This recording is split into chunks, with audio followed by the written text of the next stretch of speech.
आइए बच्चों, आज हम आपके लिए वेक्टर का 12वां लेक्चर लेकर आए हैं। इस लेक्चर में हम विविध एक्सरसाइज का स्टार्ट करेंगे। देखिए, विविध एक्सरसाइज के 11 तक के न्यूमेरिकल बिल्कुल आसान और बिल्कुल सिंपल हैं। ठीक, इनमें आपको बिल्कुल भी परेशानी नहीं होगी, इत्मीनान से देखना है और समझना है। आइए, 12वें नंबर का न्यूमेरिकल क्या कह रहा है।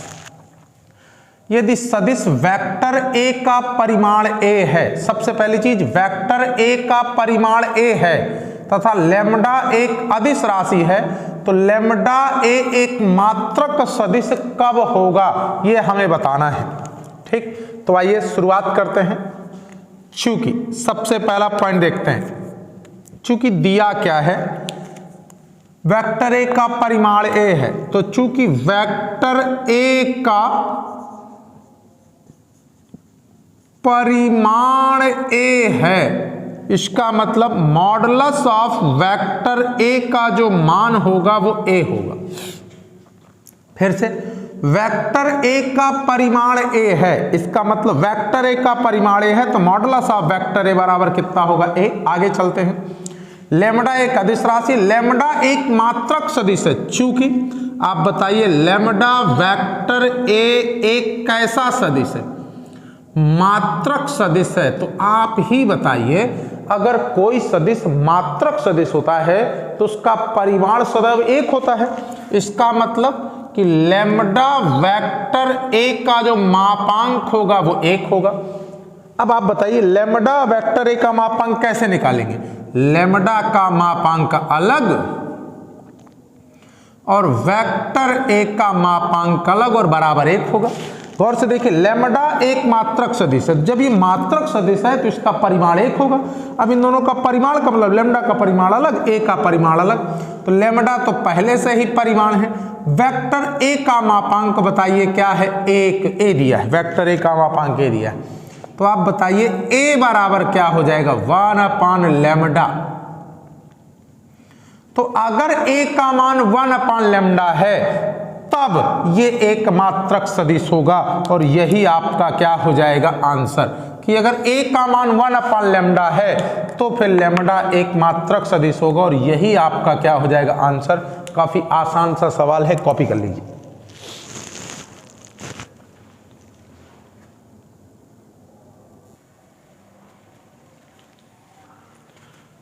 आइए बेटा, देखिए आपकी एक्सरसाइज का 13वें नंबर का न्यूमेरिकल है। और क्या है 13वें नंबर का न्यूमेरिकल, कि यदि वेक्टर ए तथा वेक्टर बी इस प्रकार हैं कि वेक्टर ए का मापांक 3 और वेक्टर बी का मापांक √2/3 तथा वेक्टर ए क्रॉस बी मात्रक सदिश है, तो ए और बी के बीच का कोण कितना होगा, ये मुझसे सवाल पूछा है। तो ध्यान से देखिए, ये आपका पूरा क्या है, न्यूमेरिकल है।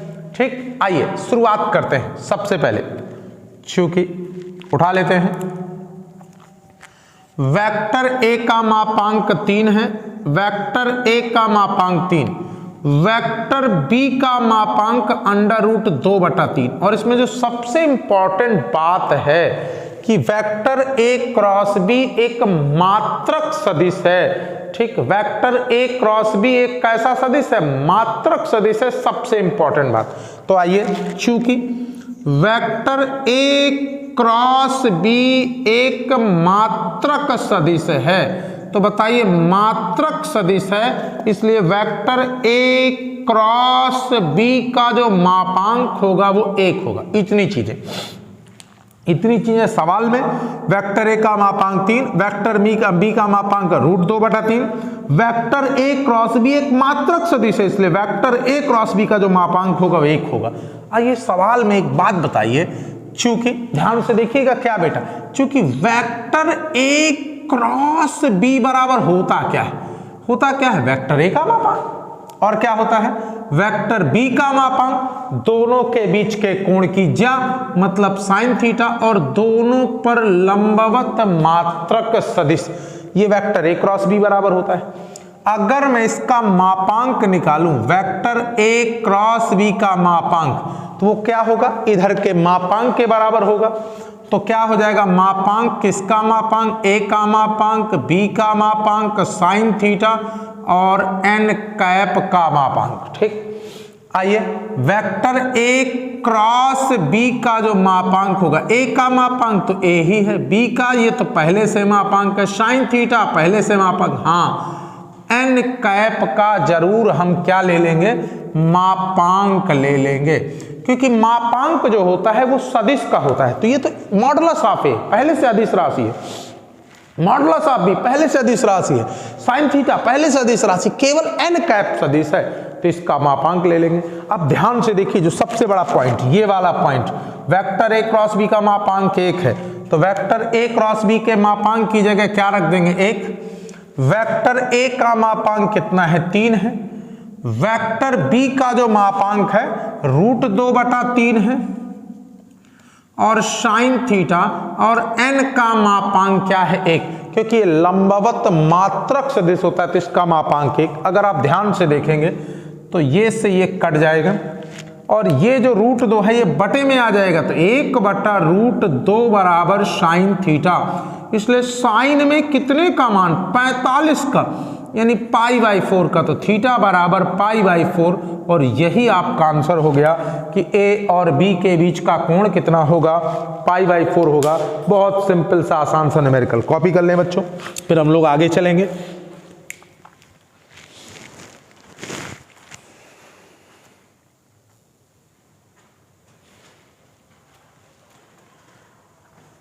आइए बच्चों देखिए, आपकी एक्सरसाइज का 15वें नंबर का न्यूमेरिकल है, और न्यूमेरिकल क्या कह रहा है, दो सदिश वेक्टर ए और वेक्टर बी के बीच का कोण थीटा है, तो ए डॉट बी का मान 0 या 0 से बड़ा आखिरकार कब होगा। तो आप बताइए, चूंकि वेक्टर ए डॉट बी का मान 0 या 0 से बड़ा के लिए आप बताइए, this implies vector A dot B बराबर क्या होता है, वेक्टर ए का मापांक, वेक्टर बी का मापांक और दोनों के बीच के कोण की ज्या।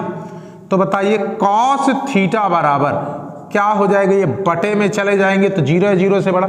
अब आप मुझे ये बताइए कॉस थीटा का मान 0 या 0 से बड़ा कब होता है, तो 0 या 0 से बड़ा मतलब धन का, और कॉस में धन का मान पहले चतुर्थांश में और चौथे चतुर्थांश में, ठीक, तो पहले में और चौथे में, और पहले का मतलब क्या बेटा कि थीटा होगा या तो 0 होगा या 0 से बड़ा होगा, और या तो 90 होगा या 90 से, क्योंकि पहले चतुर्थांश में और चौथे में, तो पहला तो 0 से π/2 तक होता है, और यही आपका ऑप्शन है, यही क्या हो गया आंसर। फिर ध्यान देना, कॉस थीटा का मान ये बटे में चला गया, कॉस थीटा का मान 0 या 0 से बड़ा, 0 हो या 0 से बड़ा मतलब पॉजिटिव, और कॉस में पॉजिटिव मान फर्स्ट एंड फोर्थ, फर्स्ट का मतलब 0 से π/2 तक, यही आपका आंसर हो गया। बहुत सिंपल सा सवाल था, कॉपी कर लीजिए।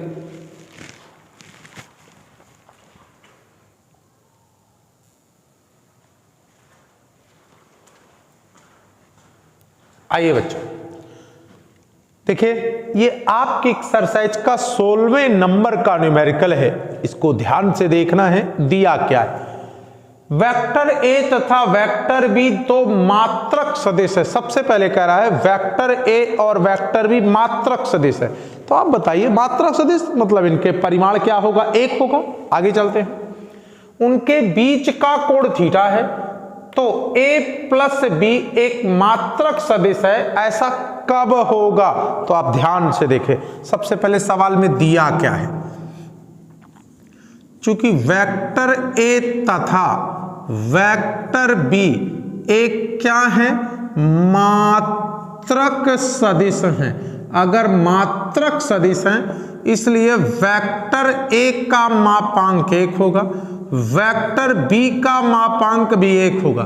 फिर से a प्लस बी भी एक मात्रक सदिश है, चूंकि वेक्टर a प्लस बी भी एक क्या है, मात्रक सदिश है।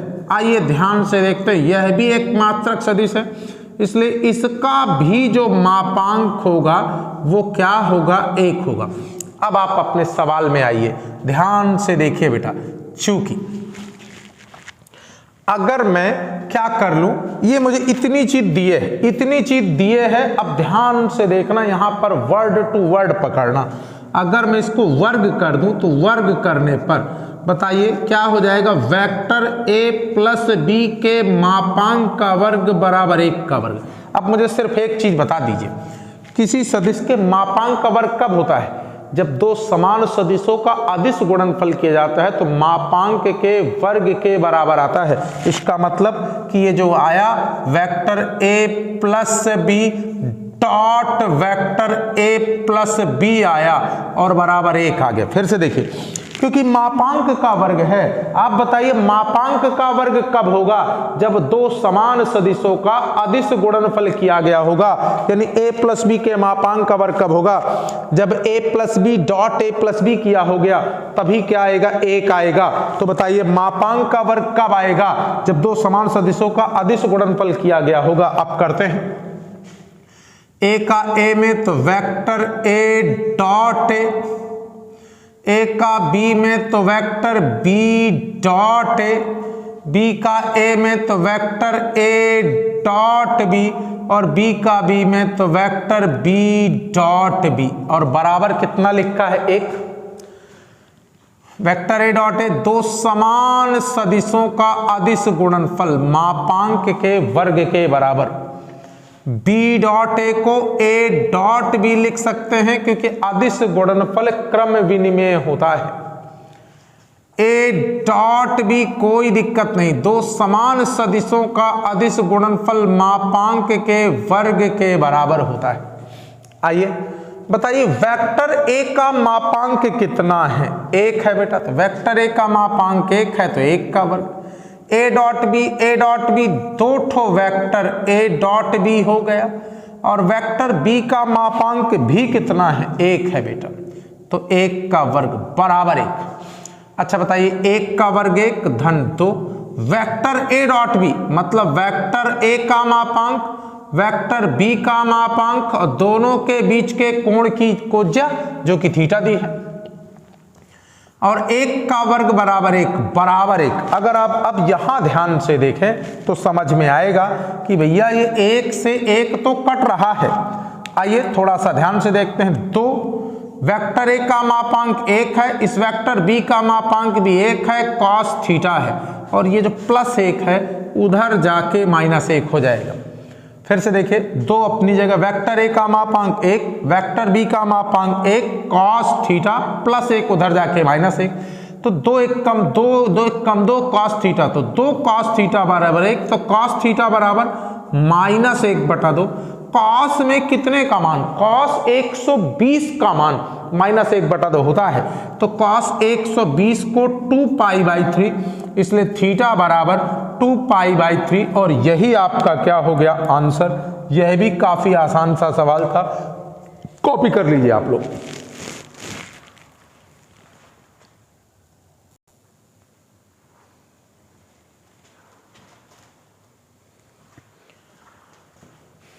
आइए बेटा देखिए, आपकी एक्सरसाइज का ये 17वें नंबर का न्यूमेरिकल है और इसमें दिया क्या है, इसको पकड़ना है कि आई डॉट जे क्रॉस के plus J dot I cross के प्लस के डॉट आई क्रॉस जे, इसकी वैल्यू को मुझे ज्ञात करना है। तो आपको याद होगा मैंने आई जे के में अदिश गुणन भी आपको सिखाया है, आई जे के में सदिश गुणन भी आपको सिखाया है, ठीक। तो आइए शुरू करते हैं।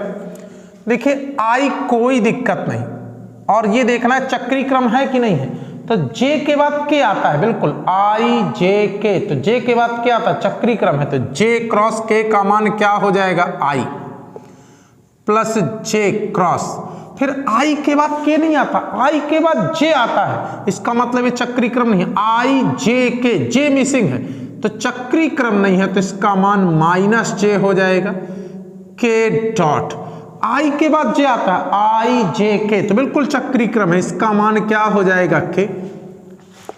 तो बताइए I dot I plus minus minus J dot J के डॉट के, और आप बताइए आई डॉट आई का मान 1, जे डॉट जे का मान 1, के डॉट के का मान 1, कुल मिलाकर 1 से 1 कट गया और यही आपका क्या हो गया आंसर। तो इसको भी कॉपी कर लीजिए, यह भी बहुत सरल सवाल था, कॉपी कर लीजिए।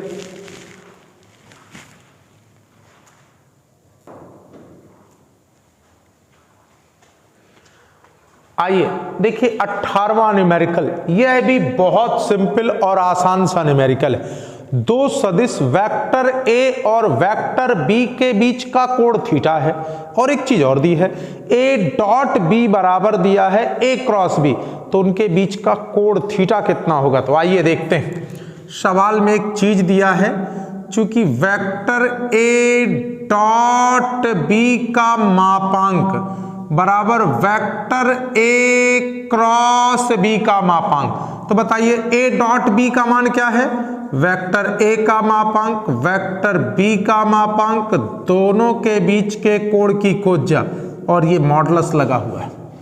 अच्छा, वेक्टर ए क्रॉस बी का मान, वेक्टर ए का मापांक वेक्टर बी का मापांक, दोनों के बीच के कोण की जा और उन दोनों पर लंबवत मात्रक सदिश, इसका भी मापांक लगा हुआ है। अब आप ध्यान से देखिए, वेक्टर मापांक हमेशा सदिश राशियों का निकालते हैं, तो वेक्टर ए का मापांक वैसे अदिश राशि है तो यही आ जाएगा, वेक्टर बी का मापांक ये भी आ जाएगा और कॉस थीटा तो ऑलरेडी मापांक ही है, वेक्टर ए का मापांक स्वयं अदिश राशि है तो यही आ जाएगा, वेक्टर बी का मापांक स्वयं अदिश राशि यही आ जाएगा साइन थीटा। हाँ, यहां पर हम लोग एन कैप का मापांक जरूर निकालेंगे। ऐसा करने से देखिए क्या होगा, वेक्टर ए का मापांक से ए कटेगा, वेक्टर बी से बी कटेगा, यहां पर देखिए कितना आया कॉस थीटा और यहां पर कितना आया साइन थीटा, लेकिन एन कैप लंबवत मात्रक सदिश का मापांक 1, तो बताइए कॉस थीटा बराबर क्या होगा साइन थीटा, बटे में ले जाइए, तो 1 बराबर बताओ बटे में आ जाएगा, तो क्या हो जाएगा साइन थीटा बटे कॉस थीटा। अच्छा, 1 बराबर साइन बटे कॉस कितना हुआ टैन थीटा, तो टैन में कितने का मान है 45 यानी पाई बाई 4, इसलिए थीटा बराबर पाई बाई 4 और यही आपका क्या हो गया आंसर। इस प्रकार ये बहुविकल्पी सारे सवाल हमने करा दिए। इसके बाद आगे चलते हैं, कॉपी कर लीजिए।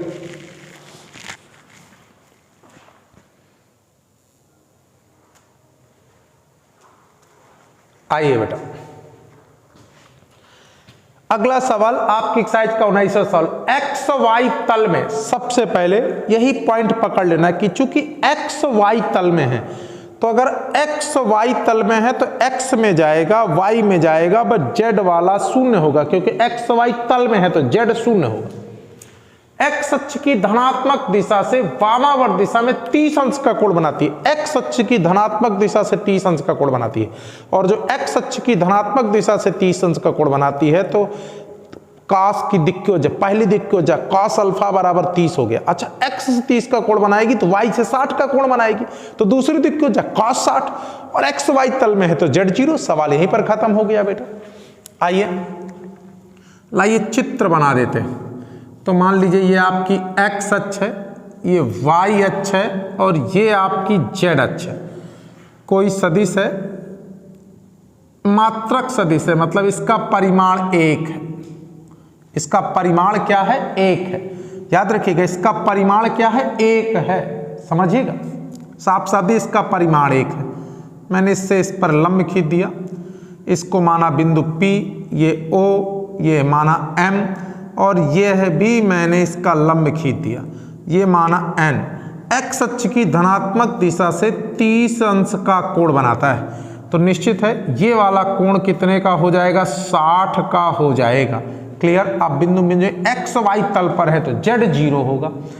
एक्स वाई तल पर कितना दूर गया है ये निकाले ले रहा हूं, तो आइए ध्यान से देखिए बेटा, चूंकि त्रिभुज किस में OPM में, OPM में कॉस 30 बराबर आधार यानी OM बटे कर्ण यानी OP, तो कॉस 30 का मान √3/2, OM का मान पता नहीं, ज्ञात करना है। हाँ, OP जरूर कितना है 1 है, तो बताइए OM बराबर क्या हो गया। लाइए यहाँ पे ले लेते हैं, तो यहीं पे ले लेते हैं। OM बराबर क्या हो गया, √3/2 यानी O से M तक की दूरी मुझे पता चल गई √3/2। फिर से किस त्रिभुज में? OPN में। त्रिभुज OPN में क्या बेटा? कोण के सामने का ये लंब है, ये कर्ण है। फिर से मुझे आधार चाहिए, तो फिर से आधार यानी cos 60। cos 60 बराबर आधार यानी ON बटे कर्ण यानी फिर से क्या हो गया? OP यानी 1। cos 60 का मान 1/2 ON बटा 1, तो बताओ ON बराबर क्या हो गया? 1/2। ON मालूम हो गया। इसलिए वेक्टर OP, बताइए कोई भी सदिश निकालना होता है तो सदिश के लिए मुझे 2 दिश चाहिए। वो x अक्ष में कितना दूर गया है और x अक्ष की दिशा में एकक सदिश। तो बताइए ना, OP x अक्ष में कितना दूर गया है? OM। तो OM और x अक्ष की दिशा में एकक सदिश यानी I। ये बिंदु P y अक्ष में कितना दूर गया? y अक्ष में ON।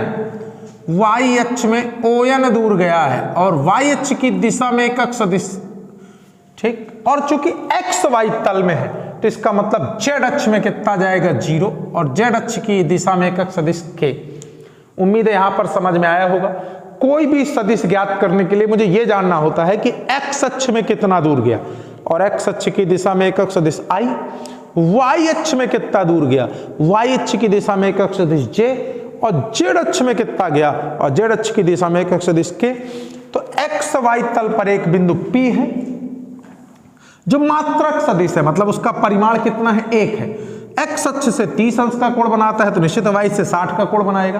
तो x अक्ष में OM, y अक्ष में ON, और चूंकि x y तल पर है तो z अक्ष क्या हो गया? 0, और बड़े सिंपल तरीके से सवाल सॉल्व हो गया।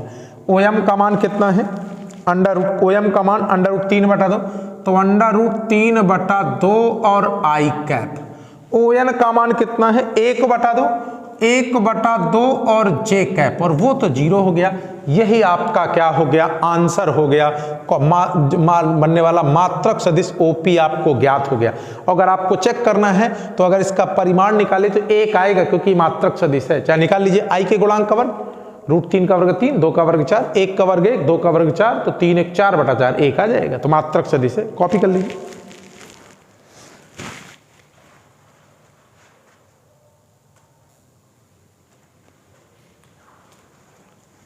आइए बच्चों, ये आपके एक्सरसाइज का 20वें नंबर का न्यूमेरिकल है। इसमें 2 बिंदु दिए हैं, एक P और एक Q।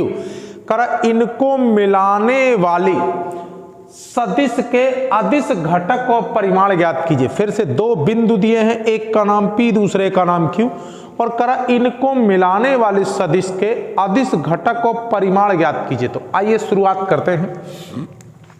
चूंकि बिंदु P, आप ध्यान से देखिए, बिंदु P क्या बेटा? x1, y1, z1 का स्थित सदिश क्या हो जाएगा? इसका स्थित सदिश क्या हो जाएगा? बिंदु P का स्थित सदिश है, यानी वेक्टर OP बराबर। चूंकि बिंदु P का स्थित सदिश है इसलिए वेक्टर OP बराबर, बताइए क्या हो जाएगा? x1i, y1j और z1k। फिर से चूंकि बिंदु किसका बेटा? Q का। बिंदु किसका? Q। क्या है बेटा? x2, y2, x2, y2, z2 का क्या बेटा? स्थित सदिश। तो ध्यान से देखिए, इसका स्थित सदिश क्या हो जाएगा? Q।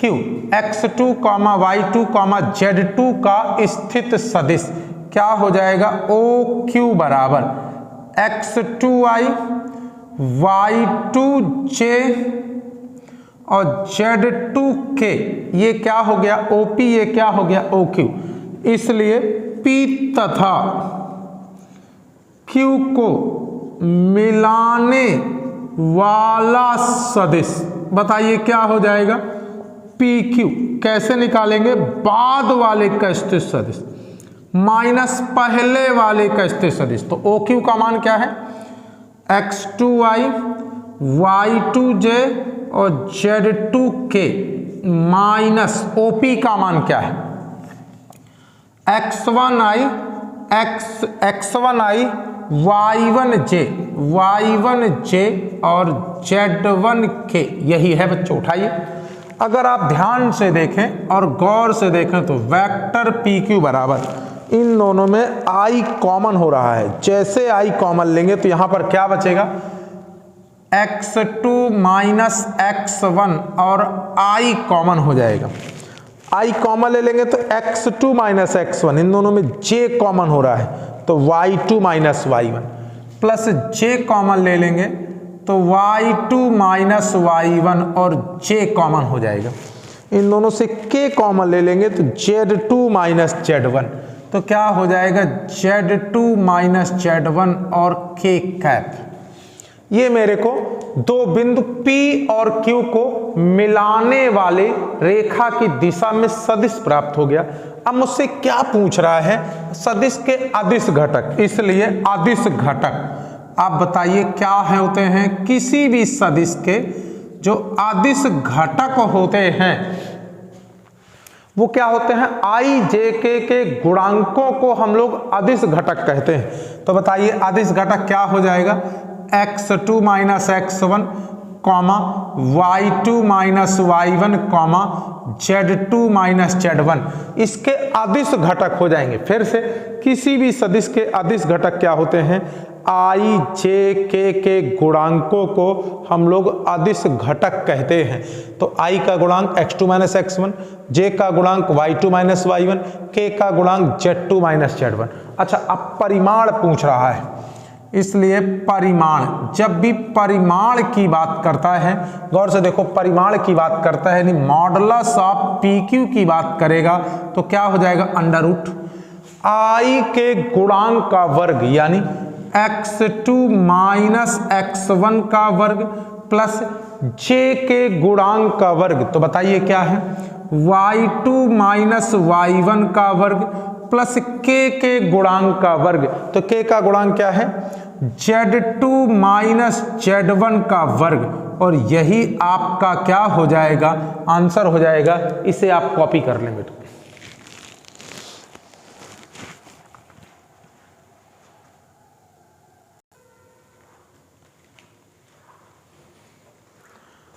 देखिए, आपके एक्सरसाइज का 22वें नंबर का न्यूमेरिकल है और दिया क्या है, वेक्टर ए बराबर vector B plus vector C, तब क्या वेक्टर ए का मापांक वेक्टर बी और वेक्टर सी के मापांकों के योग के बराबर है। ये कथन क्या सत्य है?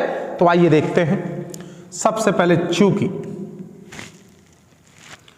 क्या दिया है, चूंकि ये दिया है आपको वेक्टर ए बराबर vector B plus vector C, स्वतः गुणन करने पर, स्वतः गुणन करने पर, स्वतः गुणन का मतलब होता है किसी सदिश का स्वयं के साथ स्वतः गुणन कर दिया गया।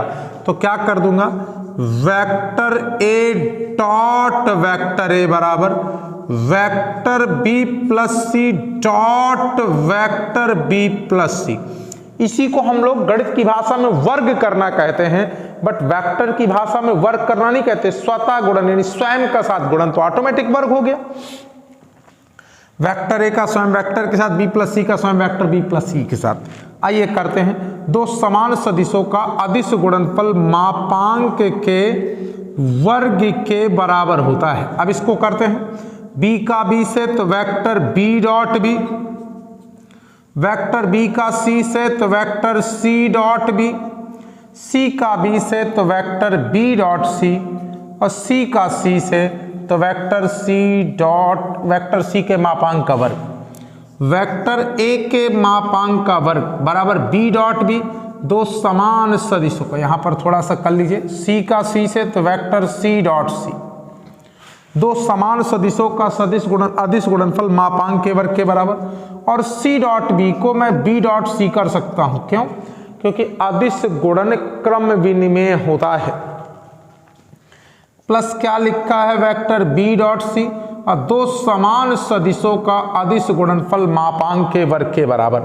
गौर से देखिए, वेक्टर ए के मापांक का वर्ग बराबर वेक्टर बी के मापांक का वर्ग वेक्टर सी के मापांक का वर्ग बी डॉट सी दो ठो वेक्टर बी डॉट सी।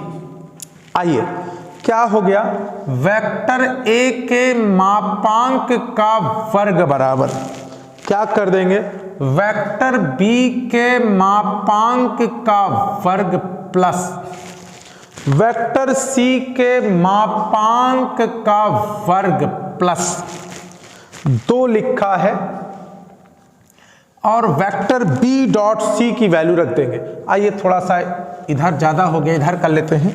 क्या हो गया, वेक्टर ए के मापांक का वर्ग बराबर वेक्टर बी के मापांक का वर्ग वेक्टर सी के मापांक का वर्ग प्लस क्या लिखा है, दो।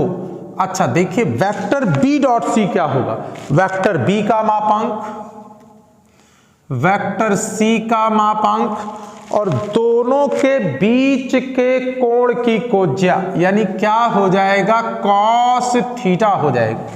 वेक्टर बी का मापांक वेक्टर सी के मापांक दोनों के बीच के कोण की कोज्या। आइए थोड़ा सा ध्यान से देखते हैं, यानी वेक्टर ए के मापांक का वर्ग बराबर वेक्टर बी के मापांक का वर्ग वेक्टर सी के मापांक का वर्ग दो ठो वेक्टर बी का मापांक वेक्टर सी का मापांक कॉस थीटा, समीकरण नंबर 1। अब ध्यान से देखिएगा, अगर मैं थीटा का मान 0 रख दूं तो इसका मान 1 हो जाएगा, तो ये b प्लस सी का होल स्क्वायर हो जाएगा। लेकिन अगर थीटा का मान 0 के अलावा कुछ भी होता है तो देखिएगा, ध्यान से देखिएगा बेटा, ध्यान से देखिएगा बेटा, गौर से देखिएगा। तो देखो बेटा, चूंकि कॉस थीटा की अगर मैं जरा देखोगे बेटा, कॉस थीटा की अगर मैक्सिमम वैल्यू निकालूं, क्या निकालूं, इसकी मैक्सिमम वैल्यू निकालूं, या सीधा सीधा देख ले बेटा, जब फर्स्ट केस जब थीटा बराबर क्या बेटा 0, तब समीकरण कहां से, 1 से। बताइए क्या हो गया, वेक्टर ए के मापांक का वर्ग बराबर वेक्टर बी के मापांक का वर्ग वेक्टर सी के मापांक का वर्ग दो वेक्टर बी का मापांक वेक्टर और कॉस थीटा की जगह 0। फर्स्ट केस जब थीटा बराबर क्या रख दिया 0, तो बताओ कॉस 0 का मान 1 होता है, यानी वेक्टर ए के मापांक का वर्ग बराबर वेक्टर बी के मापांक का वर्ग वेक्टर सी के मापांक का वर्ग प्लस 2 वेक्टर बी का मापांक वेक्टर सी का मापांक, क्योंकि कॉस 0 का मान 1 और 1 का गुणा करने से कोई फर्क नहीं पड़ेगा, यानी वेक्टर ए के मापांक का वर्ग बराबर वेक्टर बी का मापांक प्लस वेक्टर सी के मापांक का होल स्क्वायर हो गया। गौर से देखो, A square plus B square plus 2ab A plus B का होल स्क्वायर, इसलिए वेक्टर ए का मापांक बराबर वेक्टर बी का मापांक प्लस वेक्टर सी का मापांक। लेकिन कब, जब थीटा बराबर क्या हो 0 हो, तब वेक्टर ए का मापांक vector B plus vector C के मापांक के बराबर होगा, यानी वेक्टर ए का मापांक वेक्टर बी प्लस सी के मापांक के बराबर सत्य तब होगा अगर थीटा का मान 0 आ जाए। तो सोचने की बात है, क्या हमेशा थीटा का मान 0 होगा क्या, अगर कभी थीटा 0 नहीं हुआ तो क्या होगा, तो ये कभी बराबर नहीं होगा। इसलिए ये केवल तभी सत्य है जब थीटा बराबर 0 हो, अगर थीटा 0 नहीं है तो ये कभी सत्य नहीं है। पहले आप इतना कॉपी कर लीजिए, मैं आपको समझाता हूं, कॉपी कर लीजिए।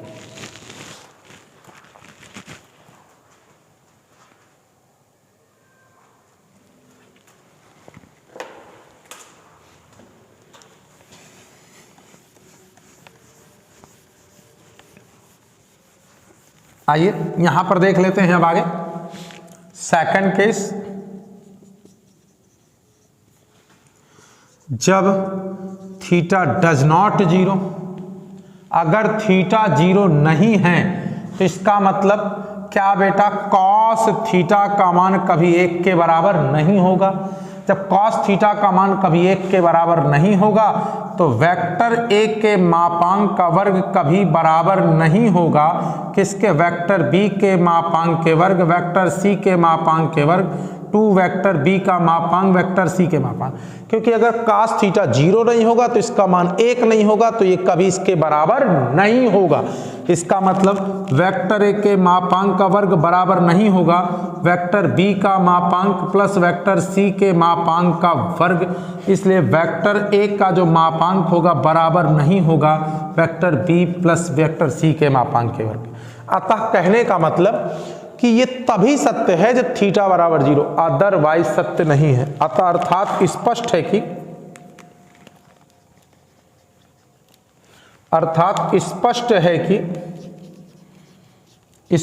है कि वेक्टर ए का मापांक वेक्टर बी प्लस सी के मापांकों के तभी सत्य है जबकि थीटा बराबर 0, अन्यथा नहीं। और यही आपका क्या होगा, आंसर होगा। इसके शेष न्यूमेरिकल हम अगले वीडियो में करवाने का प्रयास करेंगे। कॉपी कर लीजिए।